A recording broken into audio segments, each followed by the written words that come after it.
efektif cover adalah jarak as daripada ini tulangan longitudinal. Ya, ini tulangan memanjangnya di SNI diberi nama tulangan longitudinal. Yang begal di SNI diberi nama tulangan transversal. Jadi yang dimaksud dengan penutup beton di SNI 2847 2019 adalah clear cover. Clear cover. Mengapa itu penting?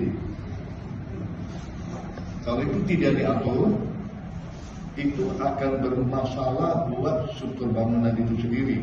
Kalau tipis, ya, itu akan mempengaruhi kekuatan daripada penutup tulangannya. Ya, kalau akan terjadi krik atau retak, ya, apalagi untuk daerah yang lingkungannya korosif, ya, selimut beton itu akan pecah, tulangan akan rusak, akan korosi. Kalau korosi dia putus.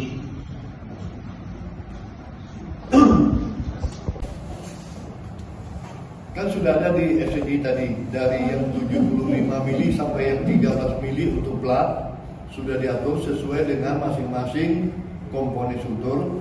Tetapi untuk lingkungan korosif ini ada pasal khusus yang mengatur, yaitu di SNI 2013 ada, di 2019 juga ada, di 2013 diatur di pasal 7.7.6.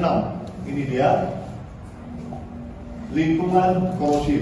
Jadi pada lingkungan korosif atau kondisi paparan parah lainnya, selimut beton harus ditingkatkan bila mana diperlukan dan disyaratkan oleh insinyur profesional bersertifikat. Persyaratan yang dapat diterima untuk beton didasarkan pada kategori dan kelas paparan dalam pasal 4 harus dipenuhi, atau perlindungan lainnya harus disediakan sebagaimana tambahan untuk proteksi korosi. Selimut beton yang ditetapkan untuk tulangan tidak kurang dari 50 mm. Jadi kalau gedung ini dibangun di tepi laut yang tadinya 40 mm, kita tidak boleh kurang dari 50 mm. Dinding dan slab. Tapi kalau untuk balok, ini komponen lainnya dia minta tidak kurang dari 65 mm. Maka itu kalau kita membangun di lingkungan korosif, kolomnya gede-gede loh. Ya, balok juga gede-gede. 65 mm kali 2 udah 130 mm, 13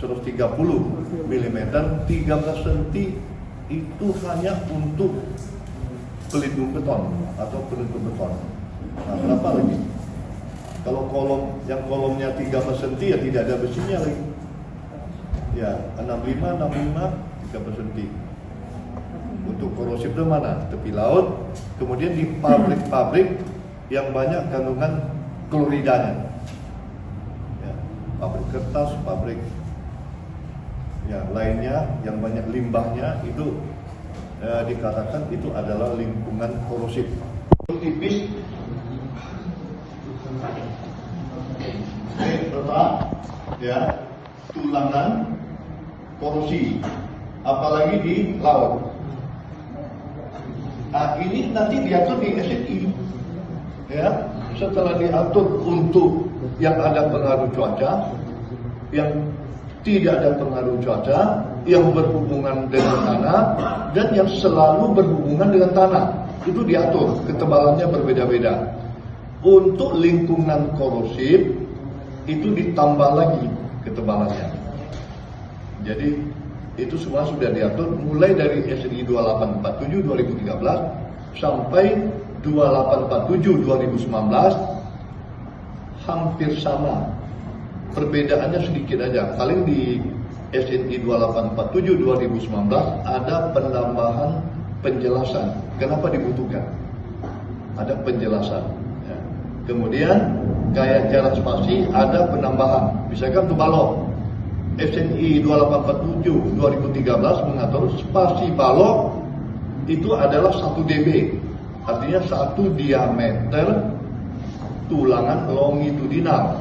jaraknya minimum 1 dB atau tidak boleh kurang dari 25 mili. Di SNI 2019 sama ya, tetap dB, kemudian tidak boleh kurang dari 25 mili, dan ada tambahan ya, yaitu tidak boleh kurang dari 4/3 agregat yang digunakan. Tiang panjang itu sering kita sebut pile cap, yang pur biasanya terletak di pondasi sumuran, karena pile-nya nggak ada, kita sebut pur. Ya tidak mungkin ada sumuran, kita sebut pile cap. Namanya pile cap itu kepala tiang. Nah, maka itu yang sumuran sering diberi nama pur, yang ada terletak di tiang-tiang itu namanya pile cap. Yang ini, nah, karena pile cap sekarang terletak di atas sana, maka diambil 50 mm.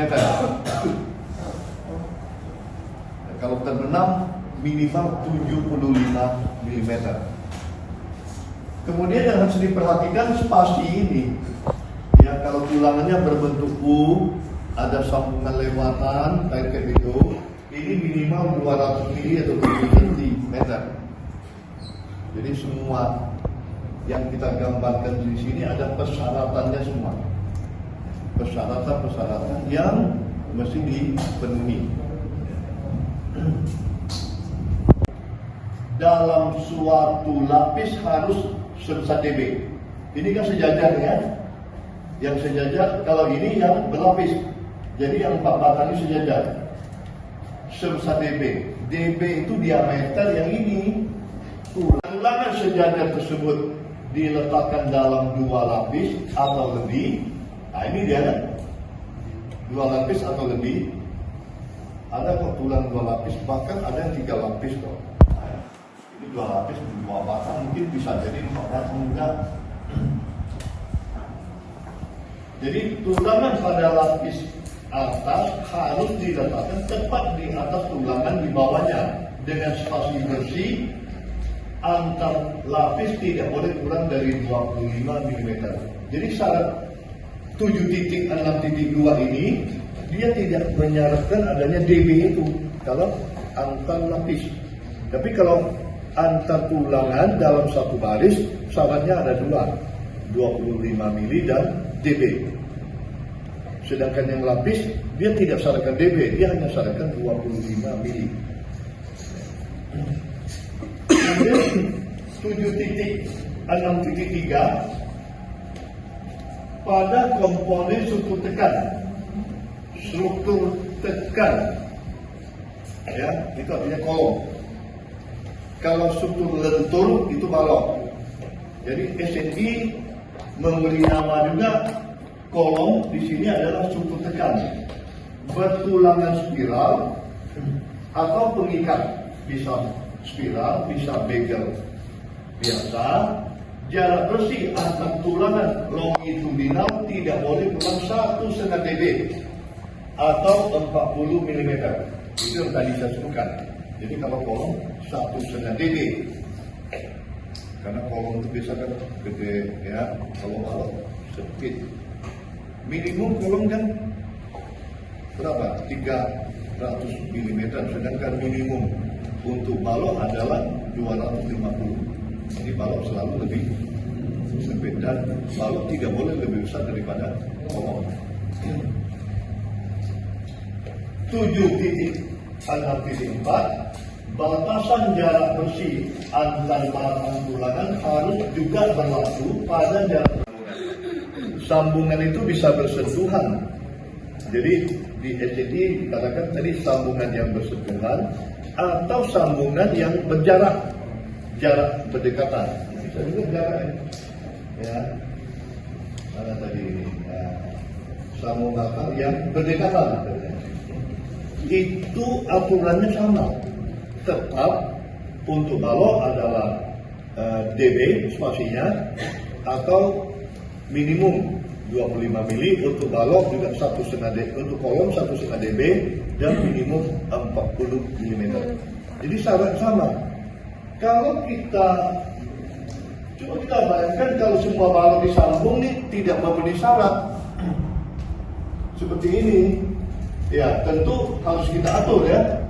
Kalau ini disambung, jangan di tempat yang sama menyambung stek itu. Jadi antara dua batang ini disambung, yang dua batang lagi disambung di tempat lain. Artinya seling-seling. Kalau semuanya di tempat sama menyambung balok, itu pasti tidak memenuhi persyaratan yang ada di SCI. Nah, kalau tidak memenuhi persyaratan, apa yang terjadi? Ya, akan terjadi keropos yang istilahnya apa? Sarang kerikil. Bahasa SCI-nya honeycomb. Jadi SCI mengatakan itu honeycomb ya.